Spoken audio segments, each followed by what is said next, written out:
babatiin ko lang ng advance happy birthday sa October 18. October 17. Okay, muli.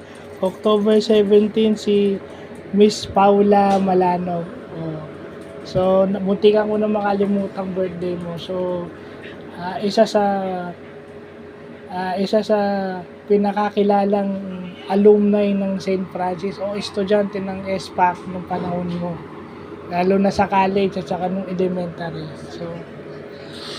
So happy birthday in advance. Sana healthy ka and enjoying work and enjoying life. Yung pang ilang birthday mo na, hindi ko alam, hindi mo na babanggitin. Ayoko nang manghula. But definitely sana nag-enjoy ka. I'm happy to see your posts on your TikTok and sa Facebook, no? Happy with your kids and with your family. Well, sana sa birthday mo, makasama mo pa sila ng yung specific na araw na yun. Sana may day off ka para makasama mo sila nung specific day na yun. So, napadaan lang para bumati ng happy birthday and God bless for birthdays to come.